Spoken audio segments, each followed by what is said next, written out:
Graças, paz, irmãos e irmãs, mais uma vez nós estamos juntos aqui, nesse segundo culto, e como eu havia dito no final, na despedida da minha primeira mensagem, a gente vai estar falando sobre uma espécie de epidemia do pânico também, que parece que tomou conta. Se nós assistirmos aos jornais televisivos, a gente vai ver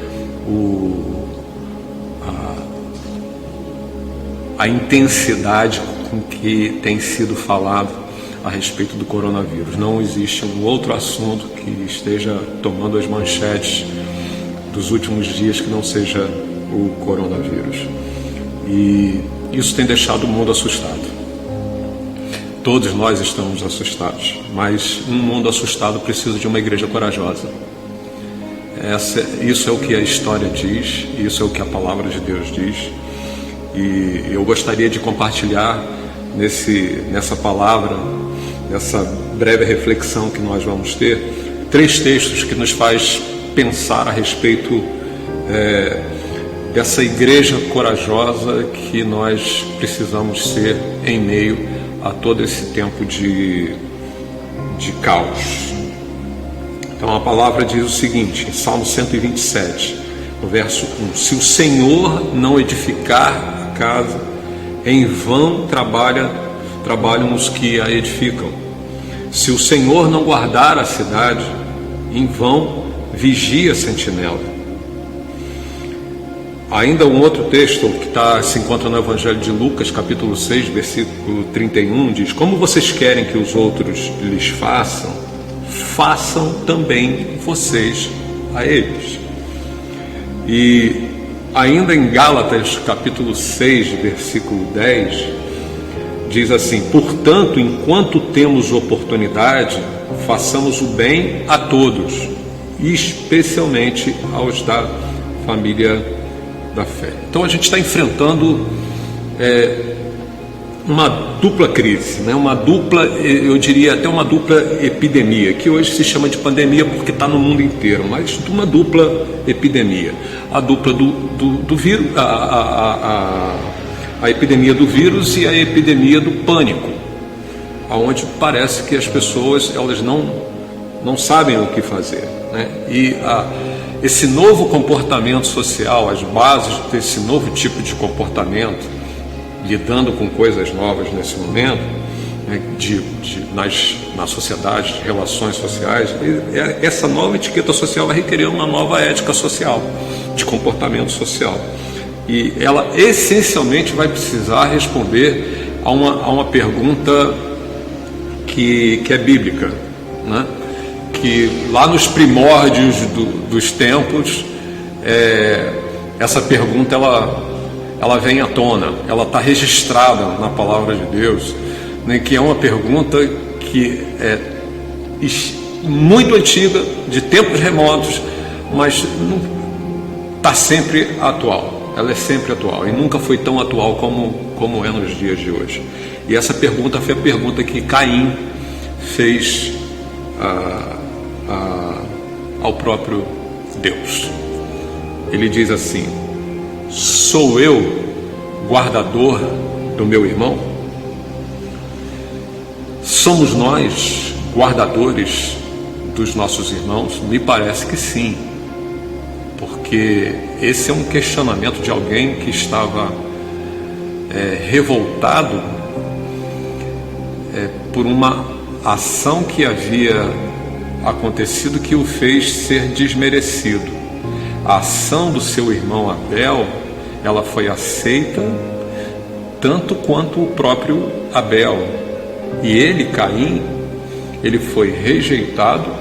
Deus não recebeu, não se agradou nem dele e nem da oferta dele. Quando Deus o questiona a respeito do que ele tinha feito, né, essa malignidade, essa maldade que existe dentro do ser humano, e o tempo de crise serve para revelar de fato quem somos nós. Então existe um livro que fala a respeito desse tipo de comportamento. Eu gostaria de ilustrar isso aqui para vocês. É que uma determinada família estava numa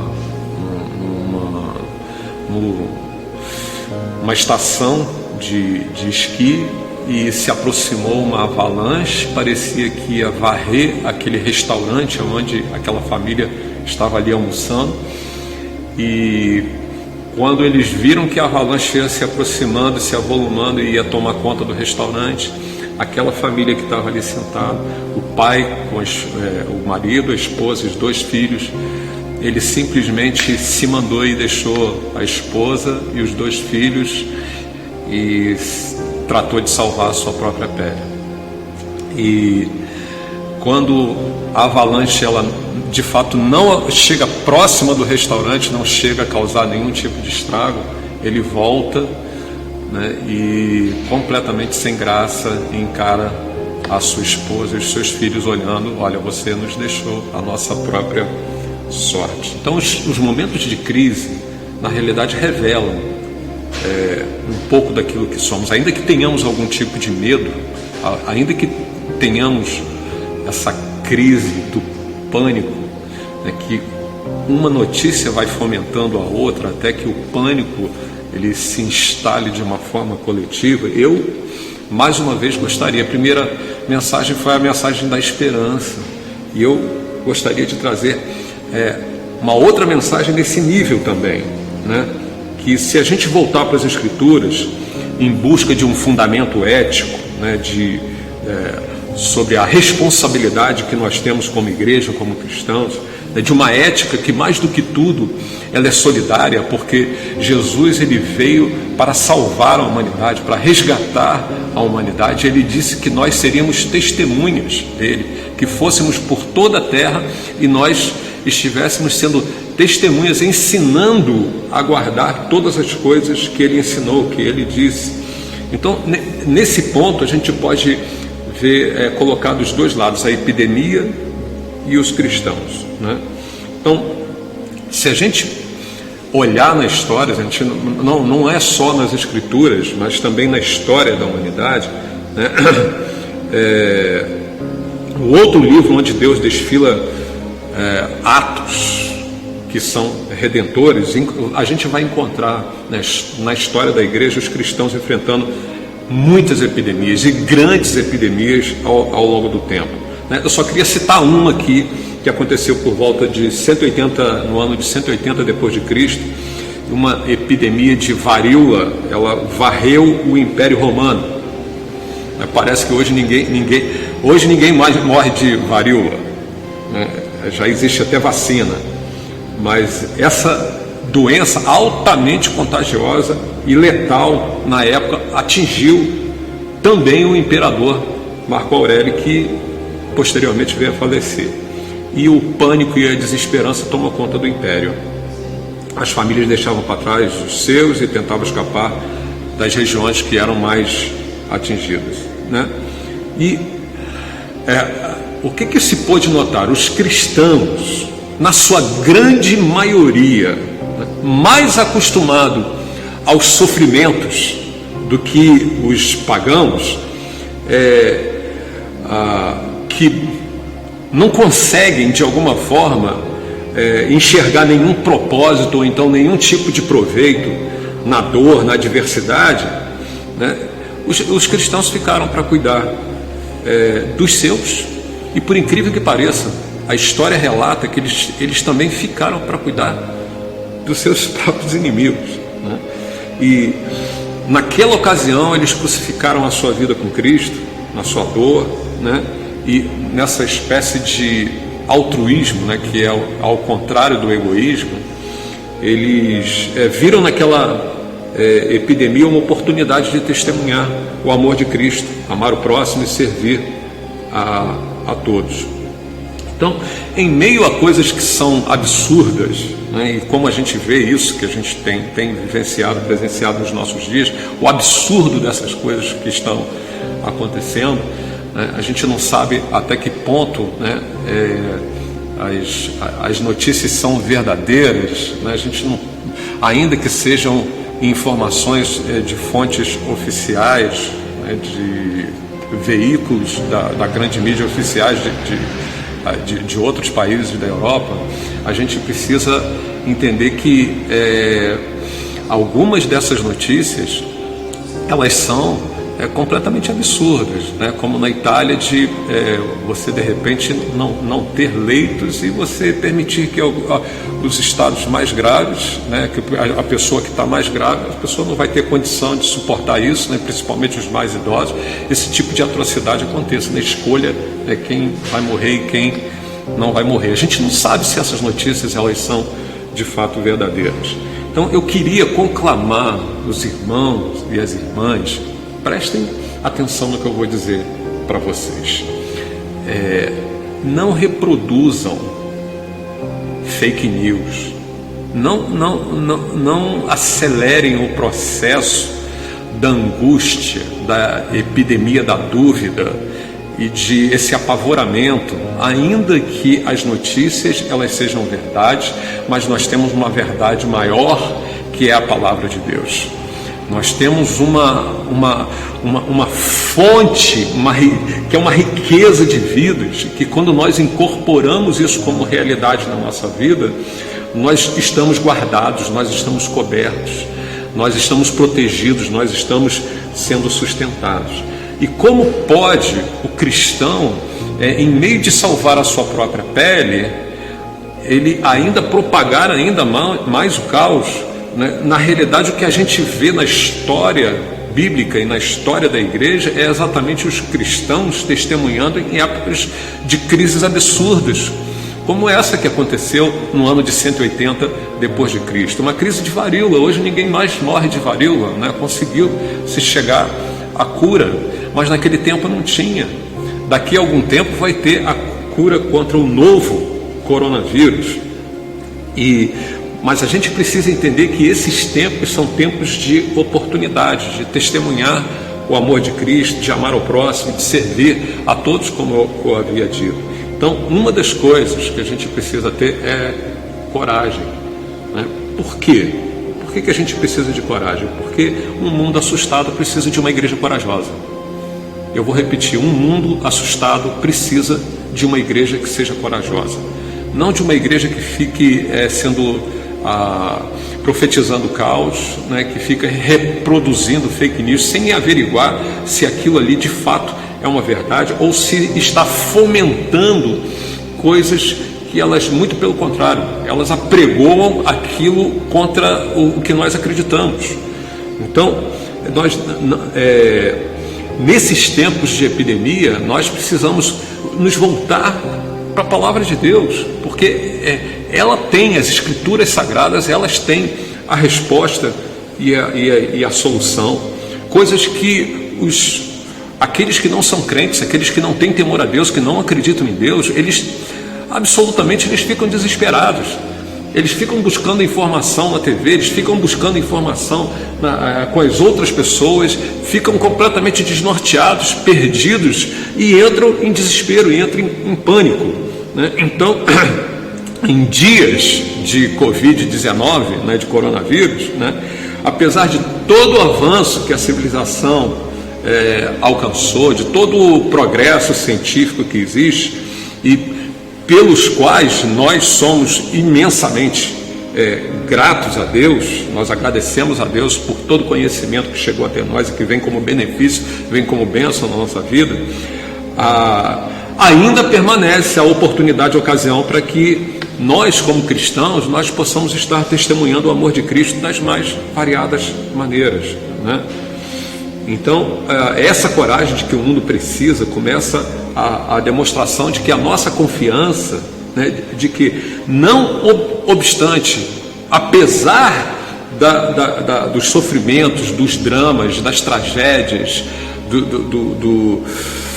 de tudo aquilo que atinge, né, da dor das esferas da vida, né, de dores que muitas vezes nessas tragédias atingem mais pessoalmente a uns do que a outros, né?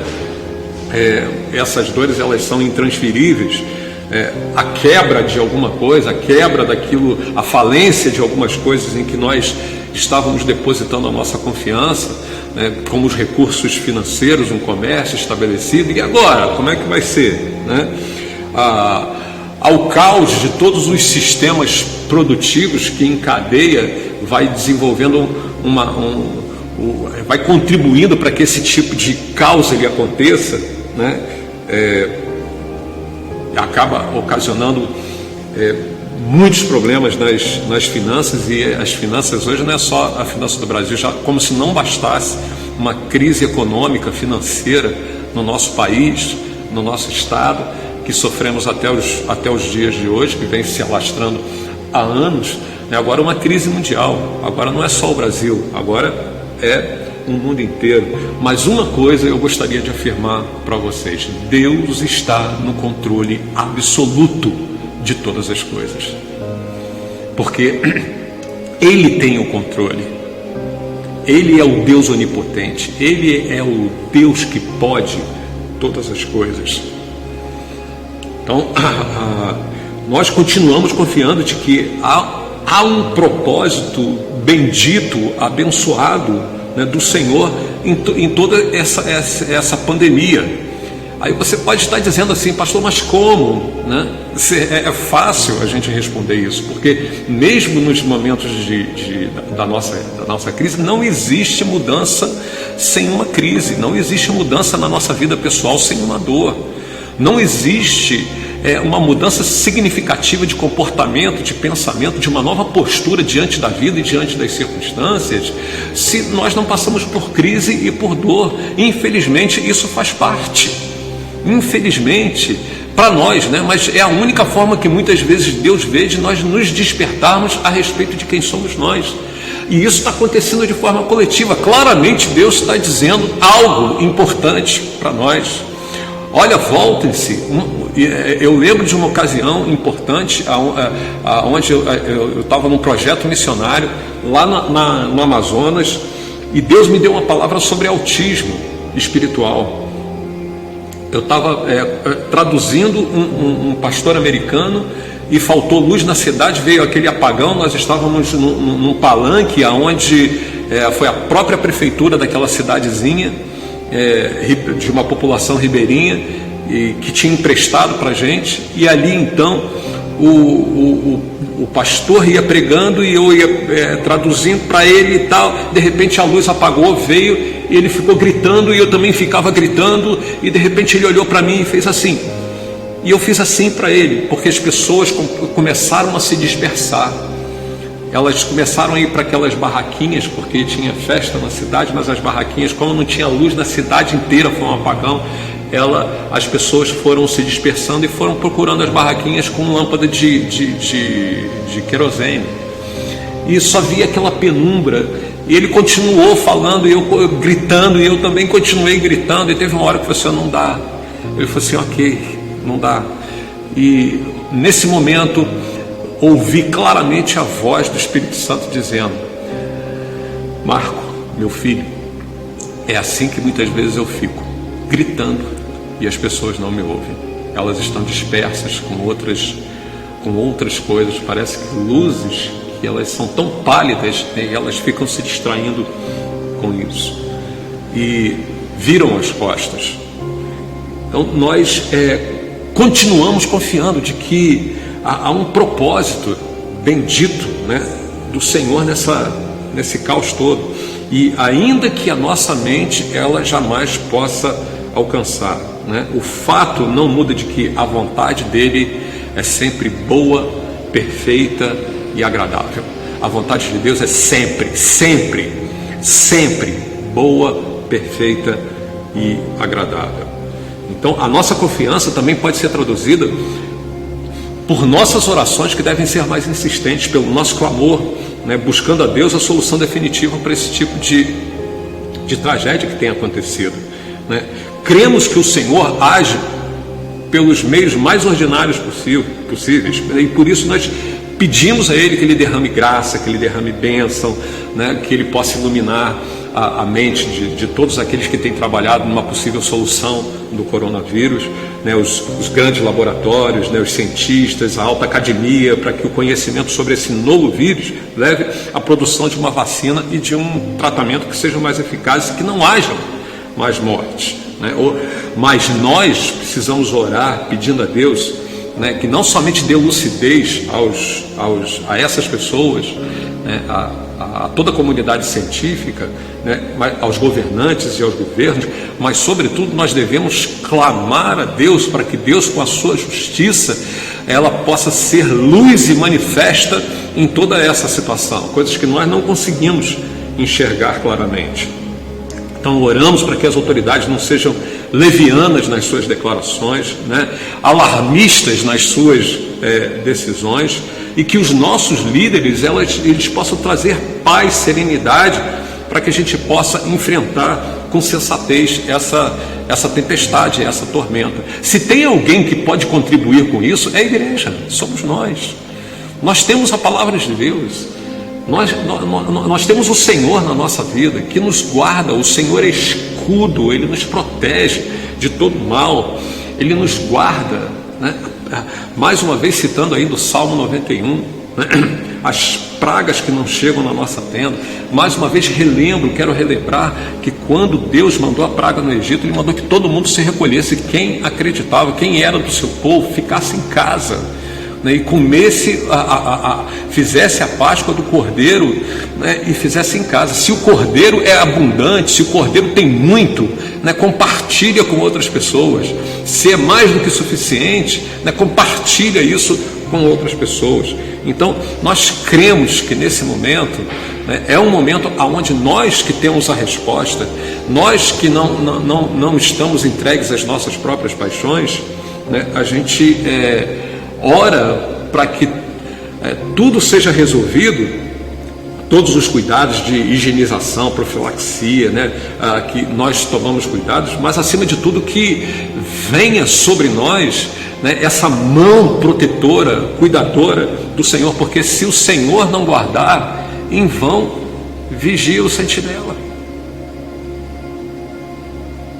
Se o Senhor não guardar, em vão você vai levantar cedo para conquistar o pão de dores. Isso não significa ausência da nossa responsabilidade. Pelo contrário, ali diz que tem o vigia, diz que tem trabalho, diz que isso é bênção, você deve fazer isso. Mas se o Senhor não guardar, em vão será o nosso trabalho, em vão será tudo aquilo que fizermos. Se nós confiarmos no nosso próprio braço, na nossa própria capacidade, em vão, se o Senhor, em vão será tudo aquilo que conquistamos, tudo aquilo que fazemos, porque o Senhor de fato não está guardando a nossa vida. Então nós precisamos orar sim, para que Ele possa arrefecer tudo isso que tem acontecido, né, que a gente possa ser repreendido todos aqueles que são aproveitadores, né, desses momentos de tragédia, os especuladores que enxergam na desgraça alheia um meio de enriquecerem cada vez mais, que por incrível que pareça isso existe, né, e que o Senhor derrame sobre nós um espírito de solidariedade, né, de humanidade, né, e um apreço pela vida que é sagrada, pela vida que é santa. Então nós temos um testemunho, essas são oportunidades que Deus traz para a nossa vida, né? E então concretamente como devemos agir nesse contexto, né, que está próximo, né? A gente tem levado a sério as orientações que têm chegado até nós, as orientações sanitárias, né? Segundo lugar, evitar a todo custo a disseminação de fake news, de teorias conspiratórias, o que possa levar as pessoas a pensar que é uma situação exagerada pela mídia. Terceiro, evitar fazer aquilo que pode ser evitado, procurar realizar suas atividades só quando é imprescindível. O fato de eu estar aqui ministrando sobre vocês é prova disso, né? Pela primeira vez eu vejo algo, isso não a realização de um culto, né? Isso é inédito, nunca vi isso, né? Por determinação das nossas autoridades. E quarto, né? não se deixe tomar pela histeria, né, pelo pânico, que são muito comuns nesse evento. Nos mantermos informados, procurar tocar a vida com naturalidade, né, e se de repente forçado, como é o que tem acontecido, a quarentena, né, um isolamento, entre aspas, ficarmos em família e encarar com a mesma naturalidade do cumprimento de uma agenda ou de um compromisso rotineiro. E como eu disse aqui na primeira mensagem, faça desse tempo um tempo de comunhão, faça desse tempo um tempo de renovo na sua vida, né? E quem sabe uma oportunidade para você ganhar uma pessoa para Cristo, que nesse momento está num grupo de risco que você conhece, que talvez esteja próximo de você, e você possa se voluntariar para fazer as compras, pagar a conta, colocar o lixo para fora, prestar algum auxílio àquelas pessoas do grupo de risco, né, cuja recomendação é ficar em casa. Então sempre há uma maneira criativa e graciosa de se mostrar, de se declarar, de se demonstrar o amor cristão. E por fim, né, eu queria terminar dizendo que o nosso melhor antídoto contra todas as pandemias da história sempre foi e sempre será, né, a confiante e descansada confiança em Deus por meio da oração. Uma nova ética, um novo comportamento na nossa vida começa com a conscientização, principalmente nos tempos de crise, e esse tempo não é diferente, pelo contrário, né, com um novo espírito de oração que deseja concretamente tocar a vida das pessoas. Mais do que nunca, o Senhor nos chama para sermos seus seguidores, suas seguidoras. Que o Senhor abençoe a tua vida, que nesse tempo nós estejamos sendo guardados, cobertos, amparados, né, direcionados, aconselhados pelo Espírito Santo de Deus em todos os momentos da nossa vida. É o que eu desejo para você, meu irmão, minha irmã, que o irmão, a irmã esteja a sua casa, a sua família guardado em todo o tempo pelo Senhor. Amém? Que Deus abençoe a ti e a tua casa, né, e que fiquemos guardados na paz do Senhor. Amém? Beijo no coração. Deus te abençoe.